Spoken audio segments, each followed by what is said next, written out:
Hello everyone, my name is Vivian and today I will be going through a presentation and discussing about my essay on trusting our gut, a critical examination of moral intuition and its role in ethical decision making. Moral intuitions are those immediate judgments about right and wrong that we make without conscious reasoning. Yet, they significantly influence human behavior and shape societal norms. So for introduction, I'll go down a few things. First, I'll define moral intuitions, then talk about the main question I discuss in my essay. Then I will explain my approach and explain why it matters. Moral intuition refers to the gut feelings we experience when deciding if something is right or wrong. These judgments emerge quickly and often bypass rational thought, yet they play a significant role in our lives. Now, the central question we'll explore is, should we trust these intuitive moral responses? To answer this, I will draw from philosophical arguments by Immanuel Kant, Daniel Hume, and John Stuart Mill, alongside insights from psychological and evolutionary biology. As we navigate this discussion, we'll see that while moral intuitions may not always be rational, they are still crucial to ethical decision making. Moral intuition versus rational reasoning. Let's start by distinguishing moral intuition from rational reasoning. The Enlightenment era, especially through Immanuel Kant, championed reason as the foundation of morality. Kant's categorical imperative insists that moral laws should be universally binding and based purely on rational principles, with no room for emotional influence. Moral intuition, however, on the other hand, operates outside the bounds of structured reasoning. It's supposed to be spontaneous and doesn't actually require justification. For example, we as humans might immediately feel that it is wrong to harm an innocent person without needing to logically explain why. That is a moral intuition. Yet, Kant's approach can seem too rigid in certain cases. For instance, his insistence on always telling the truth could create a moral dilemma that if lying could potentially save someone's life, showing a tension between strict and rational principles and more compassionate moral intuitions. Now let's talk about philosophical perspectives. David Hume took a different approach, famously stating that reason is and ought to be the slave of the passions. He argued that emotions and feelings are central to moral judgments, suggesting that a purely rational being would lack the depth of genuine human experience. For example, consider the immediate emotional reaction when we see someone in pain. We instinctively want to help them, even before considering the rational pros and cons to this action. This reflects Hume's idea that emotions, rather than reason, ground our moral life as human beings. John Stuart Mill, on the other hand, while advocating for utilitarianism and rational calculation of happiness, acknowledged the practical rule of moral intuition, especially in urgent situations. When time is of the essence, like rushing to save a drowning child, we rely on intuitive responses rather than deliberate reasoning. Mill's perspective underscores the limitations of relying solely on rational analysis, further proving that moral intuition and this intuitive reaction is actually prominent in our everyday lives as humans. Now let's move on to the slide talking about evolutionary basis of moral intuition. The evolutionary perspective helps explain why moral intuition is so deeply ingrained. Jonathan Haidt likens moral intuitions to aesthetic judgments that arise automatically and guide social behavior. He argues that these intuitions evolved to help us navigate complex social environments efficiently. Robert Trivers' theory of reciprocal altruism further supports this, suggesting that moral intuitions about fairness evolved to promote cooperative behavior.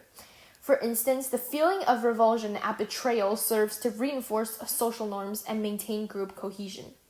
However, while this evolutionary account provides a basis for why we have these intuitions, it does not guarantee their reliability in modern society, where moral challenges often extend beyond the close-knit groups of our ancestors.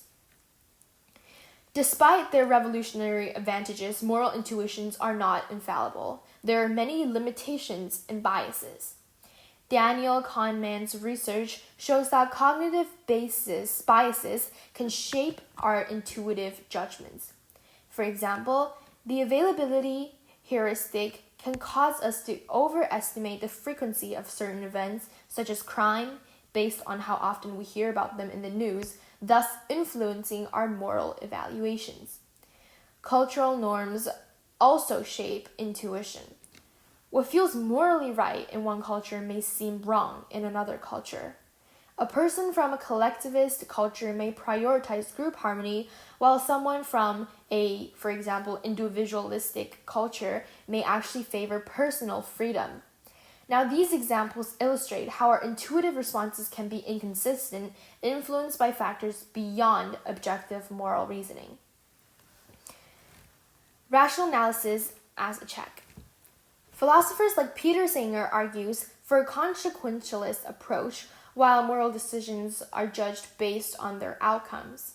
Singer criticizes our tendency to favor those who are close to us over distant strangers, emphasizing that rational deliberation should guide us to help the greater number of people regardless of proximity.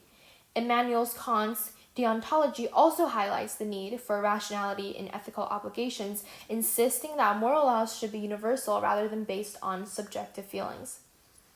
John Rawls' concept of reflective equilibrium offers another way to balance intuition and reason. He suggests refining our moral beliefs through reflection, continually adjusting them to align with rational principles. This process ensures consistency between our intuitive judgments and moral principles. Practical applications in the real world. In practice, moral intuition and rational analysis often complement each other.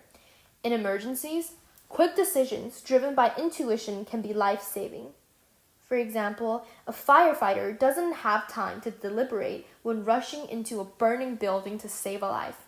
Intuition is what guides immediate action. However, in medical ethics, rational analysis is necessary to ensure that decisions align with principles like patient autonomy and quality of life. While a doctor may intuitively want to extend a patient's life and do what's best in the short term, ethical considerations demand evaluating the patient's wishes and overall well-being. Philosophers like Martha Nussbaum's capabilities approach illustrates the need to combine empathy with rational strategies to address social issues like poverty, ensuring that efforts are both humane and effective. Now, to conclude, while moral intuition may not always withstand rational scrutiny, it remains a crucial part of human nature and ethical decision-making. David Hume argued that our emotions form the foundation of morality, while Jonathan Haidt suggested that our reasoning often serves to justify our intuitive responses. Yet, as cognitive psychologists like Daniel Kahneman have shown, these intuitions can be flawed due to biases. Similarly, philosophers like Peter Singer and John Rawls provide frameworks for integrating rational analysis to refine our intuitions. Ultimately, at the end of the day, the interplay between intuition and reason reflects the complexity of human morality. A balanced approach that combines empathy with critical thinking enables us to navigate ethical dilemmas more effectively. Thank you for your attention, and I'd like to open the floor for any questions or any discussions. Here's a question to consider. How can we balance our moral intuitions with rational analysis in everyday decision-making? Thank you.